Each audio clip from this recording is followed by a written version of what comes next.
Bismillahirrahmanirrahim. Assalamualaikum warahmatullahi wabarakatuh. Alhamdulillahi rabbil alamin. Wal aqibatu lil muttaqin. Wala udwana illa 'alal zalimin. Asyhadu an la ilaha illallah wahdahu la syarikalah wa asyhadu anna Muhammadan abduhu wa rasuluh. Allahumma salli wa sallim wa barik ala hadan nabiyil karim Muhammadin wa ala alihi wa ashabihi ajma'in.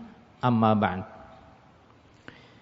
Yang sama-sama kita hormati ketua dan segenap pengurus yayasan dan takmir Masjid Namira, para jamaah, para bapak, para ibu, hadirin rahimakumullah.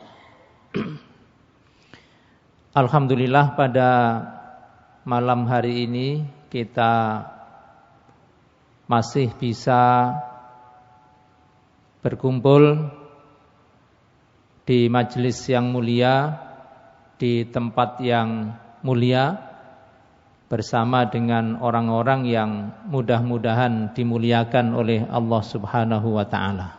Amin. Kita melanjutkan pengajian tafsir yang sudah kita mulai dari ayat pertama surat Al-Fath, dan pada malam ini kita sampai pada ayat yang ke-27. A'udzu billahi minasyaitonir rajim. Laqad sadaqallahu rasulahur ru'ya bil haqq. La tadkhulunnal masjidal harama insyaallahu aminin. Muhalliqina ru'usakum wa muqassirin la takhafuna fa'alima ma lam ta'lamu faja'ala min duni dzalika fathan qariba. Shadaqallahul azim. Laqad sadaqallahu rasulahur ru'ya. Sungguh Allah pasti akan membuktikan mimpi yang pernah dialami oleh Rasulnya. Jadi Rasulullah Sallallahu Alaihi Wasallam itu pernah bermimpi. Ketika beliau di Madinah, mimpi ke Mekah bisa menunaikan tawaf, bisa beribadah di Masjidil Haram. Sebelum beliau menginjakkan kakinya di Mekah, itu sudah mimpi duluan. Nah, Allah Subhanahu wa ta'ala di ayat ini memastikan bahwa Muhammad, mimpimu itu bukan mimpi sembarang mimpi. Bukan hanya kembangi turu, tapi Allah akan menjadikan mimpimu itu sebagai kenyataan. Maka Allah mengatakan, la tadkhulunnal masjidal harama insyaallah. Kamu pasti akan bisa masuk ke Masjidil Haram insyaallah. Ketika disebut nama Masjidil Haram, jadi di dalam Al-Quran itu ada 3 masjid yang disebut di dalam Al-Quran sebagai tempat yang sangat mulia. Yang pertama Masjidil Haram, yang kedua Masjid Quba, yang di dalam surat At-Taubah disebut la masjidun ussisa 'alat taqwa. Masjid yang pertama kali dibangun atas dasar takwa. Dan yang ketiga, Masjidil Aqsa. Yang hari-hari ini sedang terjadi perang antara Mujahidin Palestina di bawah komando Hamas melawan tentara Zionis Israel. Ada 4 masjid sebenarnya di dalam Al-Quran yang sering disebut dengan Masjid Dirar. Masjid yang dibangun oleh orang-orang munafik yang tujuannya memecah belah umat Islam, tujuannya memata-matai kegiatan umat Islam, tapi kemudian Allah perintahkan kepada nabinya, kepada Rasulullah untuk menggempur masjid itu dan hancur rata dengan tanah. Nah, ada lagi Masjid Nabawi, pasti itu. Terkait dengan 3 masjid, yaitu Masjidil Haram, Masjid Nabawi dan Masjidil Aqsa, Rasulullah sallallahu alaihi wasallam mengatakan, la tushaddur rihalu illa ila thalathati masajid. Masjidil Haram wa masjidi hadza wal Masjidil Aqsa. Tidak layak orang itu bepergian jauh, melancong kemana-mana, berwisata kemana-mana, tapi tidak pernah datang ke masjid ini. Masjidil Haram, Masjid Nabawi, dan Masjidil Aqsa. Keliling Eropa bisa, ke Amerika bolak-balik, ke Australia setiap saat, tapi tidak pernah nyambangi 3 masjid ini. Nah, itu tidak layak kata Nabi, la tushaddur rihal. Nah, juga terkait dengan 3 tanah suci ini, Nabi mengatakan atau disebut di dalam banyak keterangan, Masjidil Aqsa disebut sebagai ulal qiblatain wa thalithul haramain. Masjid Aqsa itu ulal qiblatain, kiblat pertama umat Islam. Sebelum kita sholat menghadap Ka'bah, itu kita dulu, umat Islam dulu pernah sholat menghadap Masjidil Aqsa selama 18 bulan. Setelah itu Allah perintahkan pindah masjid kiblat ke Masjidil Haram. Masjidil Aqsa dan tanah di sekitarnya, tanah yang diberkahi itu, Baitul Maqdis itu, yang Allah katakan alladzi barakna haulahu, itu tsalithul haramain. Yang ketiga setelah 2 tanah haram, tanah haram Mekah, tanah haram Madinah, tanah haram Baitul Maqdis. Nah, kalau pelayan 2 tanah suci Mekah Madinah sudah ada. Raja Arab Saudi itu gelarnya Khadimul Haramain, pelayan 2 tanah suci. Tapi Khadimul Baitul Maqdis belum ada. Yang melayani tanah suci Baitul Maqdis belum ada. Sinten kira-kira ini? Nah, ini. Karena itu, karena belum ada pelayannya, maka tetap dan masih berada di bawah cengkraman penjajah. Jadi sesungguhnya kewajiban untuk mempertahankan Masjidil Aqsa, kewajiban untuk menjaga kesucian Baitul Maqdis, itu bukan hanya kewajibannya orang Palestina, bukan, tapi kewajiban kita semuanya. Tapi sementara ini karena kita tidak merasa wajib atau kita lupa, sementara diwakili oleh orang-orang Palestina. Mereka itu mewakili kita sesungguhnya. Yang dihisab di akhirat bukan hanya mereka, tapi kita juga. Karena itu, apa yang kita perbuat untuk mereka, itu yang akan dihisab di hari akhirat nanti. Kalau tidak bisa membantu, minimal tidak menyakiti. Kalau tidak bisa ngerewangi, minimal gak ngeriwui. Itu paling tidak doa yang kita panjatkan. Ini ketika disebut Masjidil Haram, maka kita harus ingat juga ada Masjidil Aqsa, ada Masjid Nabawi, ada Masjid Quba. Jadi mimpi Nabi itu dipastikan oleh Allah akan menjadi kenyataan. Dan pada saat kamu nanti masuk ke Masjidil Haram, insya Allah aminin, kamu akan merasa aman. Muhalliqina ru'usakum, saat kamu masuk nanti ada yang muhalliqina ru'usakum, yang mencukur gundul rambutnya, wa muqassirin, dan ada yang mencukur pendek. Nah, ini nanti menjadi bagian dari tahallul.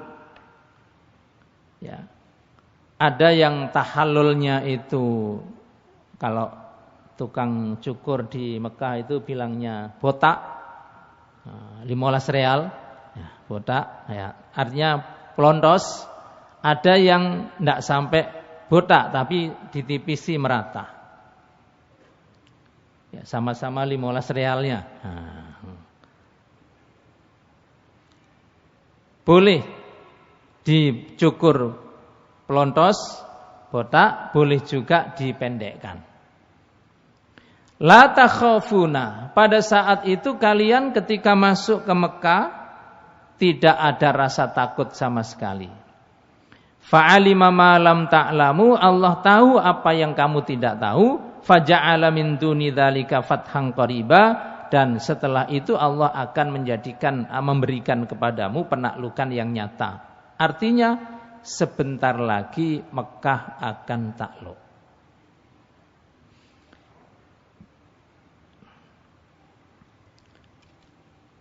Para jamaah, bukan hanya kita yang hajinya tertunda. Nabi saja pernah umroh itu enggak jadi. Jadi enggak usah kecewa teman-teman lah ya. Bukan hanya haji. Nabi itu umroh pun sudah mau masuk, sudah masuk Mekah, sudah mau masuk masjid, itu dicegat suruh balik. Dan itu dialami oleh Nabi sallallahu alaihi wasallam. Kita lihat saat umroh tertunda itu seperti apa. Anil Miswar ibni Makhramah wa Marwan ibn al-Hakam radhiyallahu anhum fi qissati sulhil Hudaybiyati. Ini yang cerita dua sahabat, Miswar bin Makhramah dan Marwan bin Hakam, menceritakan tentang peristiwa sulhil Hudaybiyah yang sudah pernah kita bahas berkali-kali sebelum ayat ini. Nabi rombongan jumlahnya 1.200 sekian orang untuk punya niat tujuan umroh. Bukan perang, bukan haji, umroh. Mereka tidak bawa senjata, mereka hanya nuntun binatang hadyu. Ada yang unta untuk bertuju, ada yang satu orang satu kambing, karena memang niatnya umroh. Sampai di satu tempat namanya Hudaybiyah, mereka dicegat oleh orang Quraisy. Tidak boleh. Terjadi dialog panjang, intinya tidak boleh. Dan Rasulullah sallallahu alaihi wasallam memutuskan untuk balik pulang. Tapi karena sudah berikhram, kok batal, ya tetap harus kena dam. Itu yang terjadi singkatnya. Ini yang ingin diceritakan oleh Miswar. Beliau berdua mengatakan begini. Qala Umar bin al-Khattab. Beliau cerita tentang sikapnya Umar. Ini kan banyak sahabat yang kecewa. Kita sudah niat baik-baik, berangkat dari Madinah, jumlahnya banyak, perbekalan sudah siap, mau umroh, ditahan orang Quraisy, disuruh balik, umroh batal, Nabi kok nurut. Itu banyak sahabat yang kecewa. Termasuk ini Umar bin Khattab, kita lihat. Qala Umar bin Khattab. Kata Umar, fa'ataitu nabiyallahi sallallahu alaihi wasallam. Aku datang. Umar itu kan orangnya blak-blakan. Gak ono sing diwedeni. Apa adanya. Kata dia, saya datang langsung kepada Nabi. Fakultu, saya tanya, alasta nabiyallahi haqqan. Bukankah sampean itu nabi beneran? Itu kan sudah terlalu nanya begitu. Sampean ini nabi beneran tak gak sih? Alasta nabiyallahi haqqan? Bukankah panjenengan itu nabi beneran? Ini sampai menanyakan tentang hakikat nabi. Karena saking kecewanya dia. Kok iso?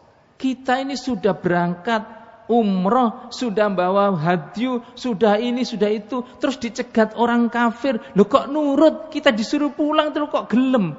Sampai ini nabi beneran tak gak sih sakjane? Kecewa berat. Kata Nabi apa? Bala. Iya. Orang emosi itu gak perlu dijawab dawa-dawa. Kan begitu. Ibu-ibu kalau menghadapi bapak-bapak kan begitu ya. Tak walik. Bapak-bapak kalau menghadapi ibu-ibu begitu nggih? Kok seje ya?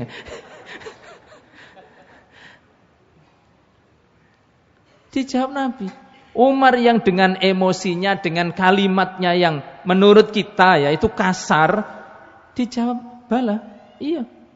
Artinya mengiyakan apa yang dikatakan Umar. Artinya aku iki ya nabi, temenan. Kalau kini gak ditambahi, mosok gak percaya? Ndak, biasa aja. Tanya lagi Umar. Qultu alasna alal haq wa aduuna alal batil. Terus bukankah yang benar itu kita? Terus musuh-musuh kita itu yang salah? Lah Nabi kok ditakoni ngono itu? Sakjane sing bener iki sing ndi sing kan? Niki jelas kita loh. Apa kata Nabi? Bala, iya. Artinya kita ini berada di dalam al-haq. Orang-orang kafir, orang musyrik, orang Mekah yang menghalangi kita umroh itu yang salah. Memang begitu. Saya gak terima Umar. Falima nu'tid daniyata fi dinina idan. Kenapa kita menyerah kepada mereka? Kenapa?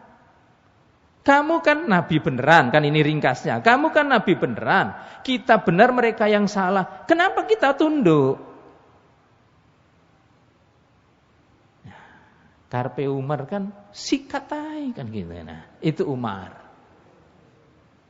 Kenapa kita disuruh dicegat nurut, disuruh balik gelem? Kenapa?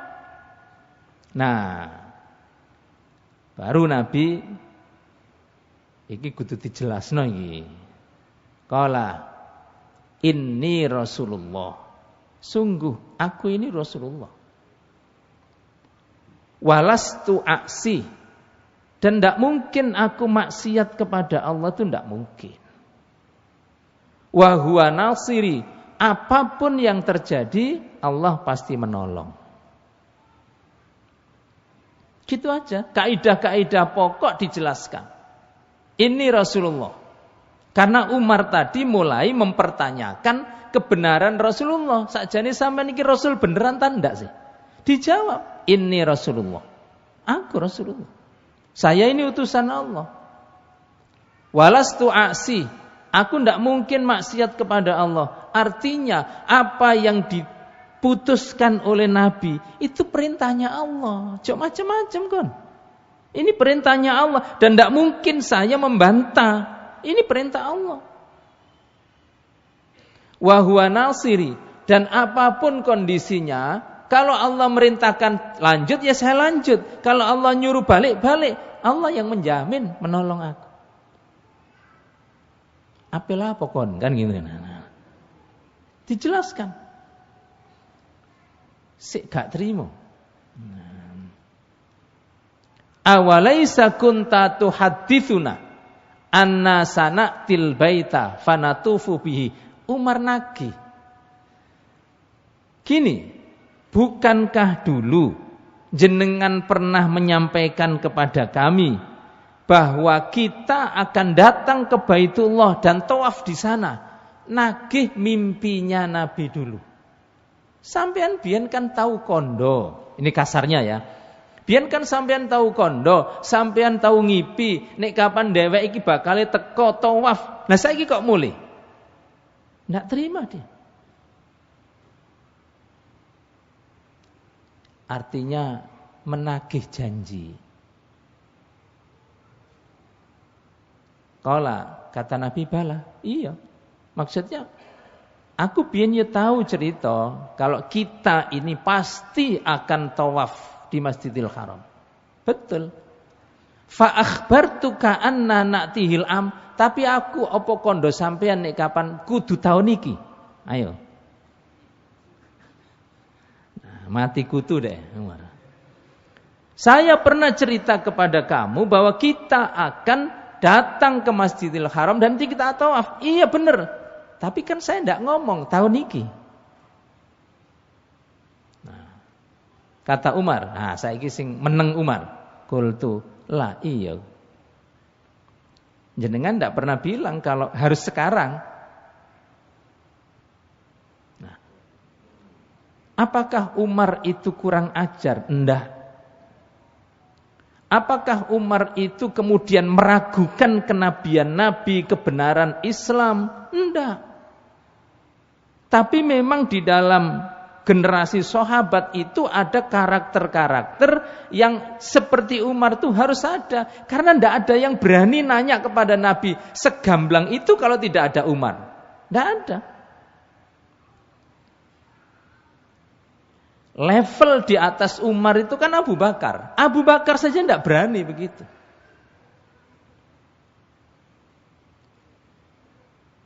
Nah, makanya di dalam manakibnya Umar itu kan sifat-sifat kepribadian karakter umat itu sangat dibutuhkan di generasi sahabat. Idza salaka Umar fi wadin salaka syaitanu fi wadin akhar. Umar itu nek lewat dalan kene, setan ku nyimpang lewat dalan sing kono. Ndak kepingin setan itu ketemu Umar.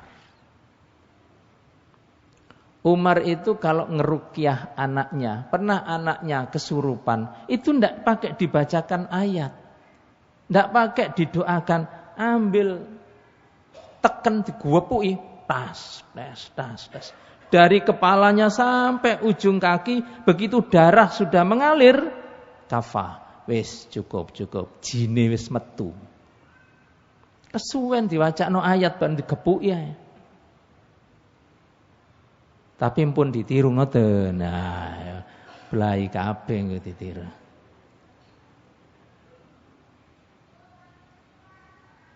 Makanya kata Nabi, laukana ba'di nabiyyan lakana Umar. Kok umpama mari aku iku ana nabi, sing pas iku Umar. Cuma ya gak kabeh sahabat iku kaya Umar. Ya situ ae wis cukup. Jangan semuanya Umar, ada Abu Bakar, ada Utsman. Nah, nampaknya Umar ini belum puas.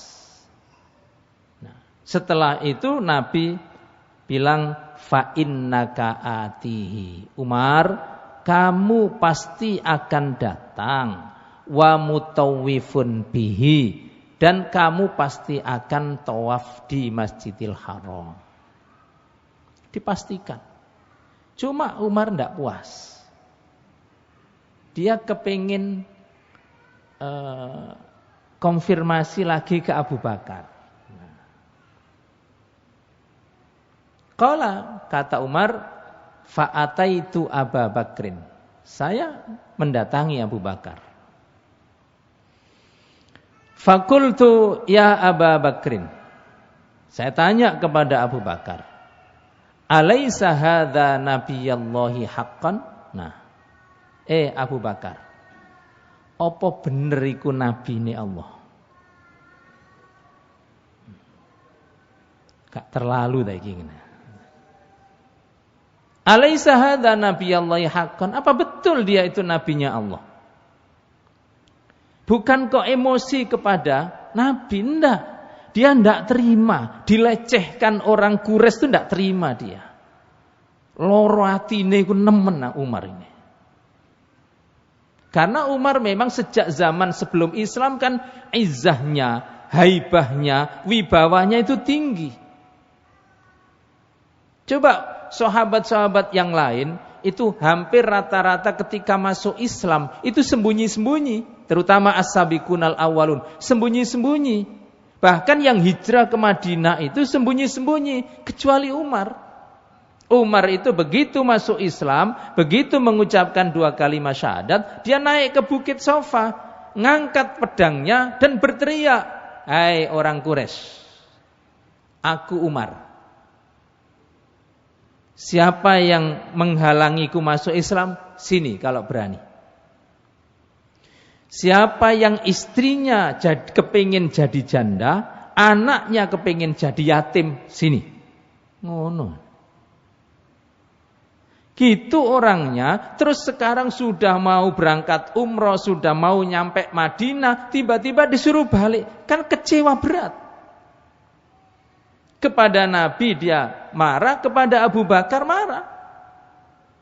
Apakah dia itu benar-benar utusan Allah? Kata Abu Bakar, bala. Coba, jawaban Abu Bakar dan jawaban Rasul persis, gak nambah, gak ngurang. Bala. Iya. Makanya orang-orang Quraisy itu ketika Rasul berangkat hijrah, yang dicari itu kena Muhammad, kena Abu Bakar podo. Mati cek urip podo. Gitu. Ketika terjadi peristiwa Isra Mi'raj, ya, dalam semalam Nabi dari Mekah ke Palestina, Baitul Maqdis, sholat di Masjidil Aqsa, menjadi imam dan makmumnya seluruh Nabi. Lalu bersama dengan Jibril naik langit pertama, kedua, ketiga, ketemu semua Nabi di setiap pintu. Lalu langit ketujuh, lalu ke Sidratil Muntaha, lalu mendapat perintah sholat, turun lagi, kemudian paginya nyampe di Mekah lagi dan menceritakan itu kepada orang Quraisy. Semua orang Quraisy tidak percaya, tidak masuk akal. Orang yang baru-baru masuk Islam murtad lagi, tidak percaya, menuduh Nabi bohong, tidak mungkin. Karena secara kasat mata orang bepergian dari Mekah ke Palestina itu dengan unta 1 bulan. Belum lagi dari Palestina ke Sidratil Muntaha, balik lagi. Kok Nabi Muhammad SAW ini ngomong mabengi, terus saiki wis teko? Tidak mungkin. Jadi semua ragu. Yang tidak beriman lebih benci lagi. Akhirnya mereka itu cari Abu Bakar. Karena mereka menilai Abu Bakar itu mengiyakan semua apa yang dikatakan Muhammad, cari Abu Bakar. Teleon Abu Bakar. Mosok Abu Bakar ngene iki sik percaya ta? Apa isik percaya Muhammad? Dicari Abu Bakar. Abu Bakar,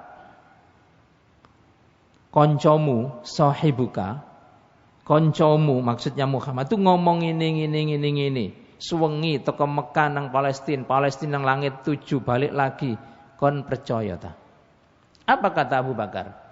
In kana qad qala faqad shadaq. Nek sing ngomong iku Muhammad, mesti benar. Gitu tok. Kalau yang ngomong itu Muhammad, pasti benar.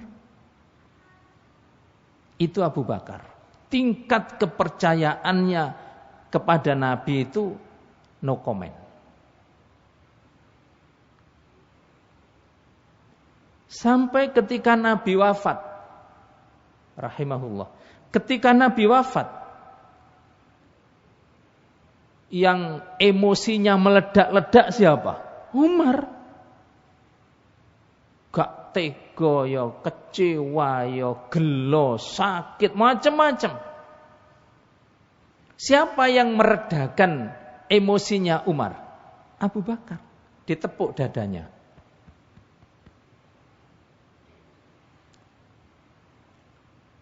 Umar, nek kon nyembah Muhammad, Muhammad wis mati.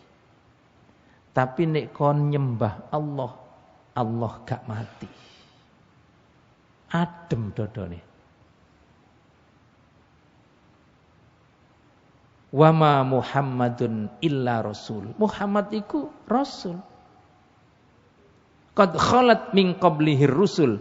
Sadurunge Muhammad iku yo akeh wisan rasul. Afa immata apa nek kapan Muhammad iku mati? Au kutila utawa seumpamane Muhammad iku dipateni wong. Ing qalabtum ala aqabikum, terus kon ape balik kafir maneh ngono ta? Kata Umar, seakan-akan ayat itu belum pernah saya dengar sebelumnya, kecuali baru saya dengar dari mulutnya Abu Bakar. Ini dua orang akrab, lengket, tapi karakternya begini. Tapi dua-duanya cocok menggantikan Rasulullah Sallallahu Alaihi Wasallam setelah beliau wafat. Persis apa yang dikatakan oleh Abu Bakar dengan yang dijawab oleh Nabi itu, dijawab Nabi kepada Umar, bala, iya. Nah, gak terima mana, Nabi ya dibantah, apa mana Abu Bakar. Alasna alal haqqi wa aduwuna alal batil. Bukankah kita berada dalam kebenaran dan musuh-musuh kita itu yang berada di dalam kebatilan? Kata Abu Bakar, bala, iya. Persis jawaban Nabi. Kata Umar lagi, falima nu'tid daniyata fi dinina idzan. Persis yang ditanyakan kepada Nabi ditanyakan juga kepada Abu Bakar. Kenapa? Kalau memang kita berada dalam kebenaran dan musuh-musuh kita itu berada dalam kebatilan, kenapa kita menyerah? Kenapa kita disuruh pulang terus pulang? Maunya Umar itu kita perang saja. Perang aja. Nah, rodok dawa Abu Bakar sama dengan Nabi. Kata Abu Bakar, ayyuhar rajul. Gak disebut ya Umar, ndak. Ayyuhar rajul, bahasa kita he wong gitu. Le wong. Gak disebut namanya. Ayyuhar rajul. Innahu la Rasulullah sallallahu alaihi wasallam. Itu Rasulullah. Walaisa ya'si rabbah. Itu tidak mungkin dia maksiat membantah Tuhannya, itu tidak mungkin. Kan persis dengan kata-kata Nabi. Padahal ini di tempat yang berbeda, di waktu yang berbeda, dan tidak ada HP waktu itu. Engko nek Umar merono kandhane nang ngene, ndak. Dia Rasulullah, dia tidak mungkin maksiat. Wa huwa nasiruhu, persis tiga kata ini podo. Wa huwa nasiruhu, dan Allah pasti menolong dia. Nah, fastamsik bi ghurzika.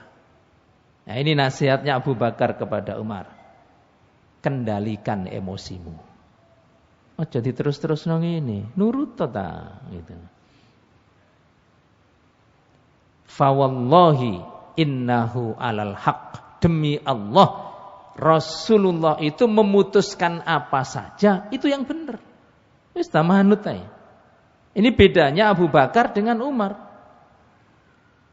Kalau Abu Bakar menerima dari Nabi, pokoknya Nabi ngono, ya ngono. Umar ndak. Lapo kok ngono? Ah itu Umar. Lapo kok ngono? Nah, ini bedanya. Tapi dua-duanya nanti akhirnya sepatu. Qultu, kata Umar lagi, ngetes kayaknya ini Umar ini. Alaisa kana yuhadditsuna anna sanatil baita wa natufu bihi. Tapi Rasul kan dulu pernah cerita kepada kita bahwa kita akan datang ke Masjidil Haram dan pasti kita akan tawaf di sana. Kan dulu Nabi pernah bilang begitu. Qala bala, kata Umar, betul. Nah, persis Nabi juga. Afa akhbaraka annaka ta'tihil am. Apa Nabi kondokon nek umroh iku tahun niki. Nah, sama. Kultula iya gak pancene. Nah, qala fa innaka atihi wa mutawwifun bihi. Kamu pasti akan datang ke Mekah dan pasti juga akan tawaf di sana. Karena itu para jamaah kembali kepada ayat yang kita kasih contoh dengan karakter bagaimana Rasulullah, bagaimana Abu Bakar dan Umar radhiyallahu anhum ajmain.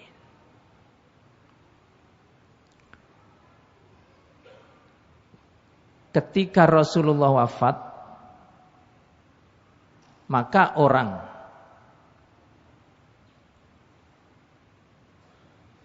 sibuk para sahabat dengan memilih siapa khalifah, pemimpin kita, pengganti Rasul ini siapa. Ansor musyawarah, Muhajirin musyawarah. Di antara mereka juga ada musyawarah. Sampai Rasulullah itu wafatnya hari Senin, baru dimakamkan itu Rebu malam.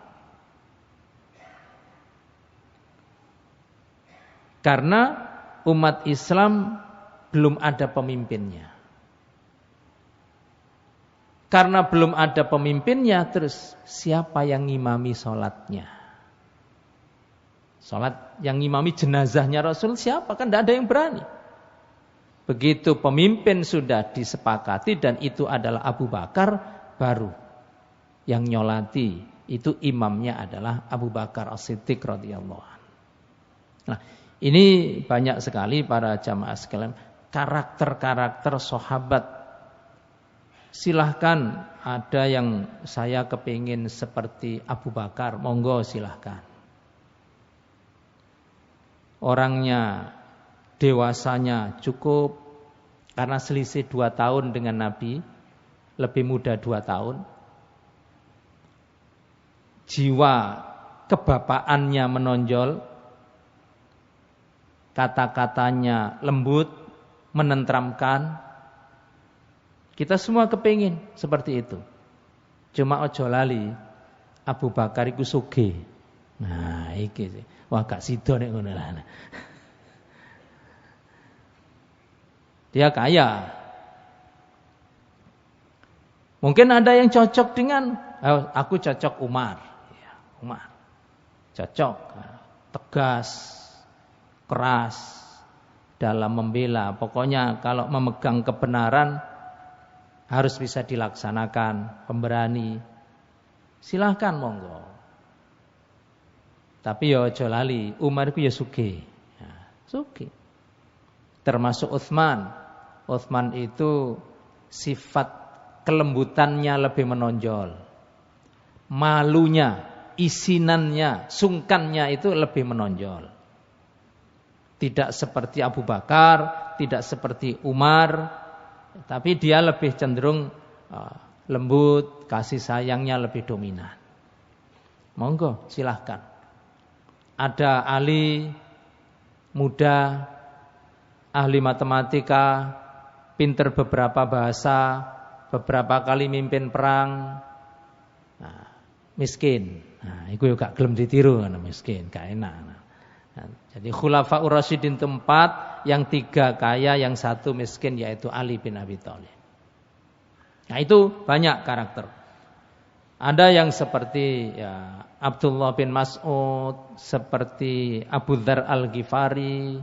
Kalau Abdullah bin Mas'ud itu yo gak sugih, yo gak ganteng secara fisik ya, tidak ganteng, tidak tinggi besar, tidak pernah memangku jabatan wali kota atau gubernur atau khalifah apalagi, tapi ahli Al-Qur'an, ahli qiraah. Nah, itu.